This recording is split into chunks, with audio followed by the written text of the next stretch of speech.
Assalamu alaikum urmatlı YouTube görücüler, fermerler. Sizlerge biz bu çıkarışta öte özgöçö video tartulayбыз. Bizin videomuzun teması ündük turalı boluda. Bir ündük bazardan көрсөңүздөр керек, bir echkiden oor, koygo jakыныраак salmak берет. Анда эмесе биз фермер агабыздын жаныбызга келдик. Рашид байке, ассаламу алейкум. Алейкум ассалам. İşleriniz болуп атабы? Elhamdülillah, Allah'a şükür, Allah'a şükür. Tinç aman. Tinç, Allah'a şükür bardı. Bir fermerlikti başlap kalsız, İnşallah. Appak ündüktar.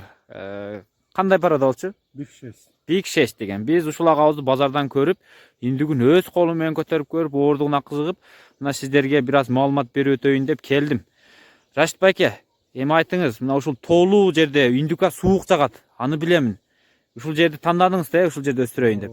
Bu bir şey parodazı hem öte belki kara ündüktür emez eкен да. Soğuktu öte suyuyor belki. Bu жылуулук. Orta жылуулук керек eкен.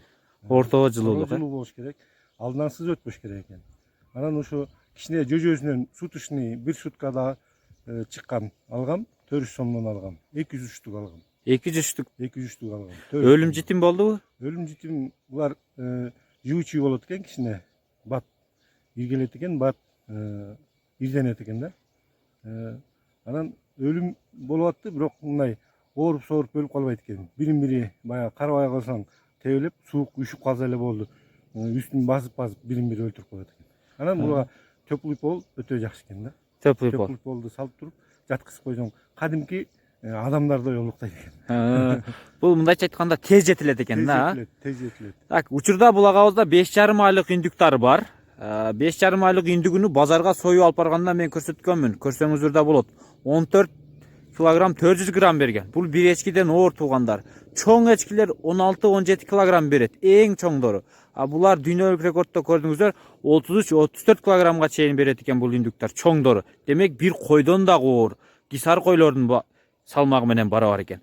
Буларды учурда кандай жем берип атасыз? Эми ушуларды баштайлы. Бунун өзүнүн атайын кормазы бар экен. Өзүнүн жеми бар. 1-18 күнгө чейин өзүнүн дагы бир жеми бар. 18 күндөн 1,5 айга чейин дагы өзүнүн бир жеми бар. 1,5 айдан 2,5 айга чейин жеми бар. Анан акыркысы 4-үнчүсү ошо финиш деп коет. Ошол менен семирет экен да. Анан ал нерседе 15 компонент бар экен. Коюңузчу, соязы, ноязы, фасолу, дагы мыжыгы, жанагы семчкадан чыккан, майдын зыгырларынан чыккан фосфаттары бар экен, кальцийлери бар экен, ар түрлүү 15 компонент кошулат экен да. Демек витамин экен да туруусу, Анда эмесе баштадык. Мына биз азыр индүктарды чыгарып, муногу не жем? Бул ошо негизи муногу өзүнүн финиш дегени биз жүгөрү аралаштырып. Майда, Майдасы. Сиз жүгөрү аралаштырып берип атасыз. Өтө неме экен да, кымбатыраак да. Азыр килограммы 32 сом 50 тиындан. Килограммы. Анан өтө оор келип калат. Анан айлы жок ушуга өттүк да. Макул. Жүгөрү деле негизи майлуу келет. Тез семирдет, Иншалла. Мына азыр жем төгүп атат. Азыр үндүктарды ушул жерге чыгарат.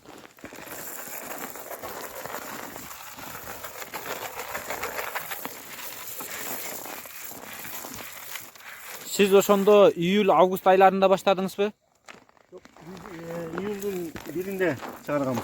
Июлдун 1-inde. Июлдун 1-inde, жок, июлдан алам. Июлдун 5-inde чыгарганбыз. Июлдун 5-inde. Январдын 6-сында 5-inde буйруса 5 ай болот. Ana, gördüңүздөр. Азыр мына 6 ай болот. январдын 5-inde 6 ай. Мына эми үндүктөр чыгат. Учурда биз мына тоого жакын жердебиз. Азыр эркектердин корумга киргизбиз, Ургачыларын аралаштырбай. Азыр бизге эркектер ичинде ургачылар чыгат. Азыр мына баласы бул жака чыгарганда өздөрү жүгүрүп чыгабы азыр? Өздөрү чыгат. Бунун ошо бир жакшы жагы дагы колобойт экенсиң да. Булар адамга жакын болот экен, адамды ээрчип чоңойот экен да. Адам как өзүнүн немеси катары, денеси катары жүрөт экен да адам. Мына чыкты туугандар. Базарда адамдар ишенбей эчкисин келип спорлошуп, эчкиси жеңил чыгып калып кайра кетип атты мал базарда. Мына ургач үндүктөр. Көрдүңүздөрбү? Салмакты. Бул жанакы бройлер тоогуна окшошуп кетет экен. Басқанда да қиналат окшойт, э? Темиргенден чукай албай ушинтип баскандар оорлоп калат экен да. Булар дагы килограммы жогорулаган сайын чуркамакты күнү басканга жай басып калышат. Мына чыгып атат. Кээ бир короздору чыгып кетти го. Жок, короздору бар. Бунун ичине кошуп койгонбуз, азыр жумуртка тууп атпайбы? 4 айдан баштап жумуртка тууй баштайт экен да. Бул жака өтүмчү 4 айдан баштап жумуртка берет экен. Ой, биздикилер 1 жылдан кийин берет го. Булар 4 айдан баштап тууй баштайт экен. 4 айдан. Азыр тукум алып атасыз кадимкидей. Иншалла. Жумуртка. Сатыкка чыгарбадыңызбы? Жок, сатыкка чыгарбадым. Жумуртка өзүңүз аштырасызбы жумуртканы? Туугандар мына. Булар тууй баштаптыр уже. Азыр 5,5 айлык. Ошондо 1 ай болуп калыптыр да, э? 1 ай болуп калды. Жумуртка алып атканыңызга. Мына азыр мына ушул Big 6 деген индюктар. Бул жакта жемденип атат, адамдан качпайт. Демек эт багытындагы канаттуулар. Азыр 150 чукул бар дейт. Чыгып атат акырын. Бири чыккыча бири тоюп бүтөт окшойт, э?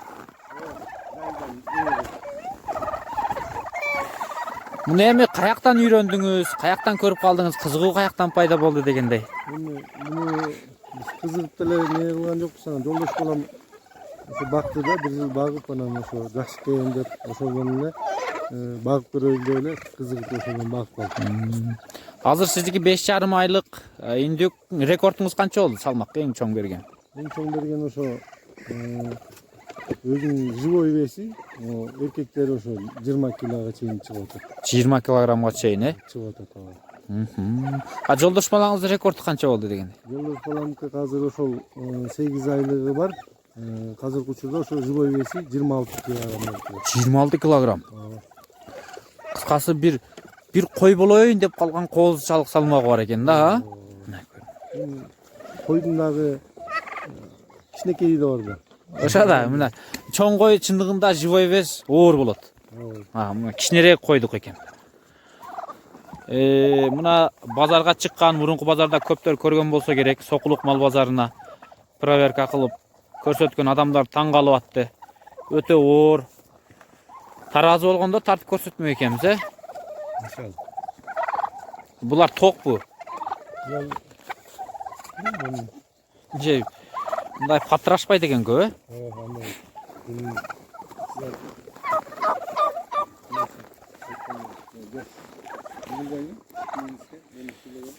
Алысырактан жакшы кулбай калат. Мен бир айланып көрсөтөйүн. Могу макилери.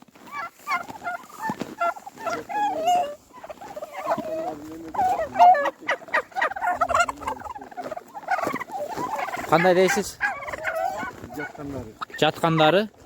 Ошо азыр ошо тебелеткенге, эркекке тебелеткенге. Булар мындай күлөп калды, э? Күлөп калды. Ошо эркекти өтүп калат да, ошо эркек үндүктөрү тебелеткенге. Үндүктөр мына. Булар азыр гүлайт этип калыптыр мындайча айтканда. Мына бул короздору. Эң чоң корозуңуз кайсы эми? Ичкерттеби, бул жактабы? Эң чоң ушундай эле болот бардыгы. 1-8 эле болот. Объем бирдей элеби? Объем бирдей эле болот. Мына бул жакта дагы бир чоңу. Азыр эми толуп, мына моглар уже короздукка башталды.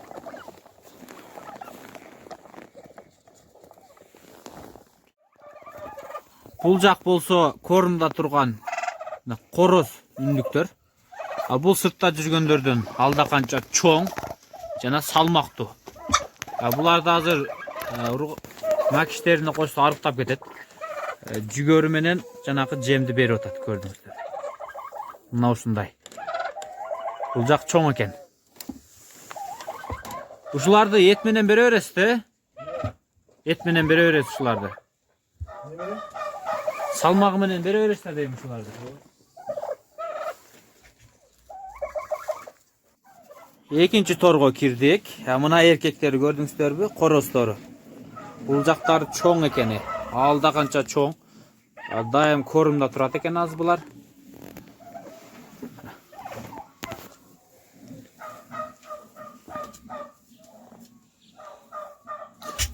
Негизи жалпы баарын кошсо 150 чукул дейт. Жакшы туугандар. Ет багытындагы мына ечкиден оор көрдүңүздөрбү? Азыр ушулар эркектери турушу азыр бир ечкинин салмагы да, мындайча айтканда. Базардан көргөнсүздөр 14 кг 400 грамм берген, мен өз көзүм менен көрдүм союлганы. Мына туугандар, паузаны кылдык эле. Индуктар мына жемин жеп бүттү. Эми бир аз мынтип айланып басып эс алышып атат. Эми булардын жем жөө стили же режими боюнча сүйлөп кетсеңиз. Rejimi boyunca bunlar köp jeyt, ошон үчүн батыраак чоңойт да. 3 маал беребиз эртеден, түштө кечинде беребиз. Bir günde 3 maal. 3 маал беребиз. Эми булар бирөөлөр багытында болгондон кийин булардын астынан негизи жемин жүрүш керек да. Постоянно астында жем туруш керек. Daim jem turuş керек, а? Жем туруш керек. А муну көбөйтүү эмеси болобу, мүмкүнчүлүгү?